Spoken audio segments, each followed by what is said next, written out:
When did you decide that you were going to go through with music as a profession and make a living out of it? When it kind of got to the point that we were concentrating on the music more than anything else, and we couldn't hold down our day jobs anymore.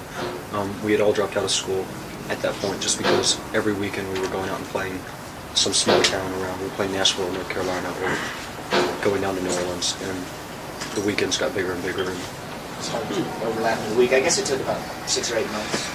Longer than that, almost a year. The whole idea was that we wanted to do it. First, we did it as a hobby, and when it kind of became obvious that we could do it as a little bit more than a hobby, that we didn't have to work day jobs, and we could really put ourselves into writing songs and performing and touring, that it just seemed a lot more fun than doing anything else. I didn't want to work in a record store for the rest of my life, and night school wasn't really doing it for me. We just kind of got rid of all the things that weren't really essential. And we basically hired Jefferson, our manager, at first to help lift equipment and to drive when we were all too drunk or whatever. And he's now turned into probably the most important pivot of the whole band as far as making sure that we don't really fuck up in some big way. You started at first as just sort of a pastime then, right? Pretty much. Sure, yeah. Hobby. We all figured we'd probably play once, twice a month, and maybe make $80, and it would just be something fun to do. And it's always nice to do something that's creative, whether it's in your spare time or full time.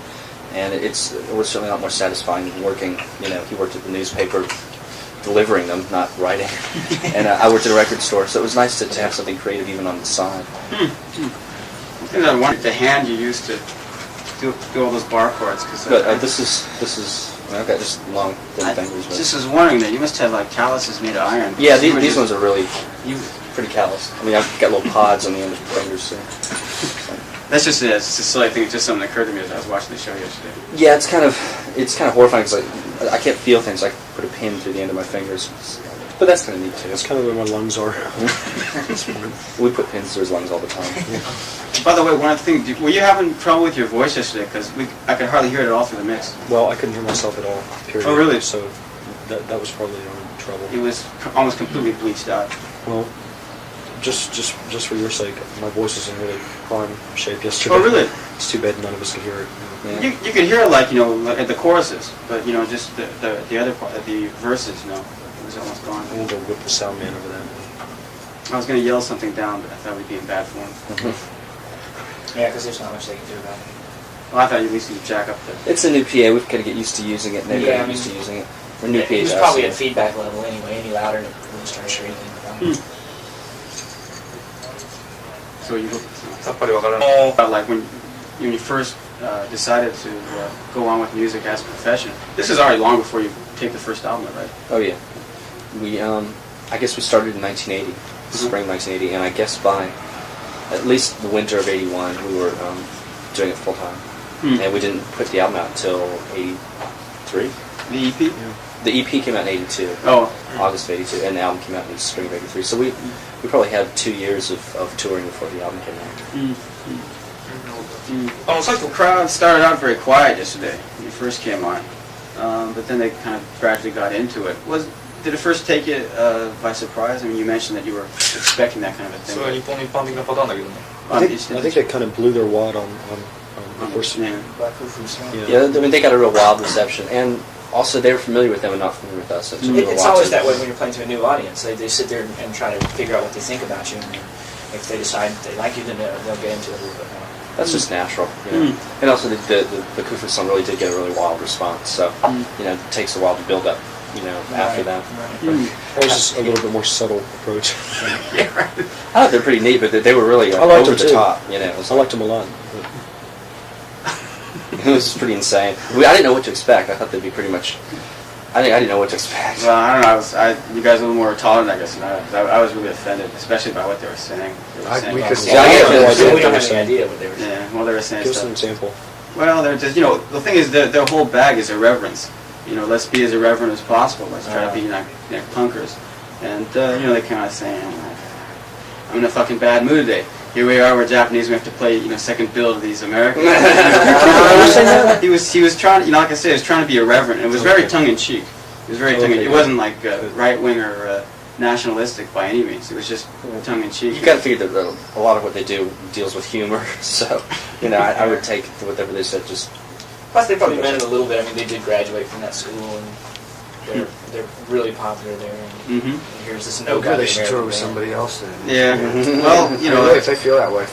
well, like I said, it was kind of tongue-in-cheek. There's nothing you should take umbrage at. When they started douse the audience with the buckets of water there, I really started getting mad. And when they dragged the guitarist away, you saw he got knocked out. Yeah. He got knocked out. I figured, well, they've gotten their comeuppance. And, I thought it was part of the show.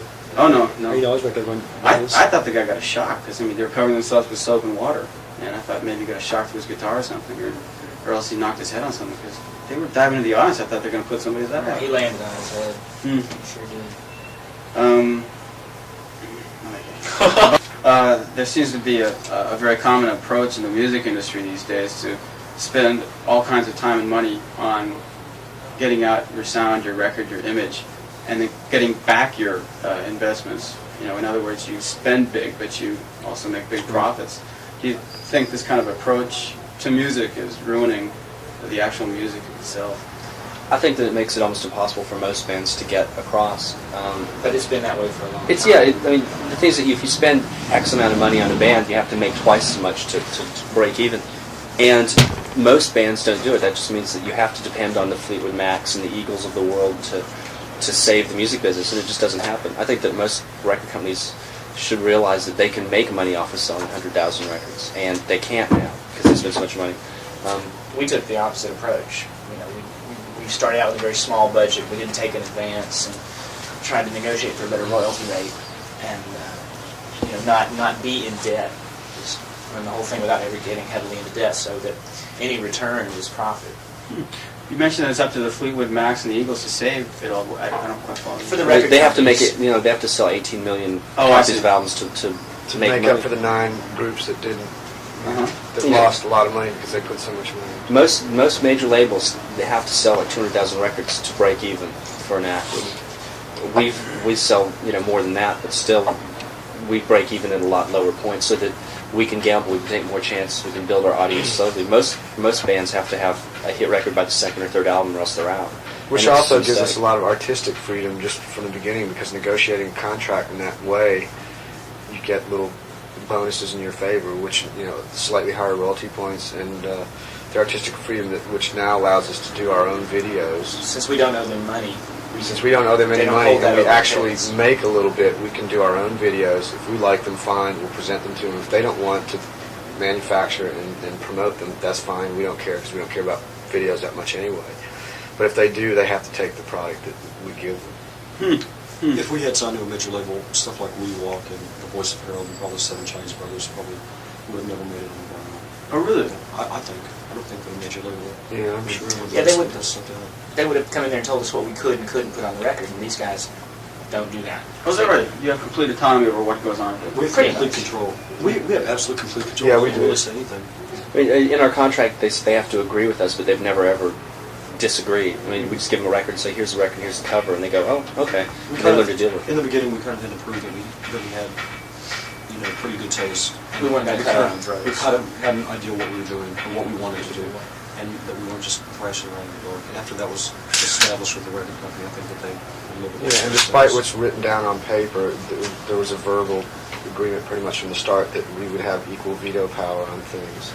And it's like Michael said, we've proven ourselves, you know, to be just as worthy, if not more so, to, you know, precipitate exactly what is right for us, and It's a they lot now more- trust our words. So we're It's a lot very more lucky. human, We're sitting in a good human class. relationship. It's not so much having to find a loophole in the contract in order to get something done. Is that a policy of is IRS, right? That we run? Yeah. Is that just the way they work with their artists? They try to work that way. Mhm. Obviously, if someone really goes in the studio and blows it and can't come up with the record, then they sit on them a bit more, which has happened before. But, you know, we've gone in, all the records have been on budget or under budget. We've come up with records that we're proud of and they're proud of. And there's not much they can really say. You know, they can't disagree with us, because what are they going to do, come in and write the songs for us? You know, if we give them the album and say, here it is, they have to take it. And they know that our track record is such that they can, you know, assume that we'll do okay.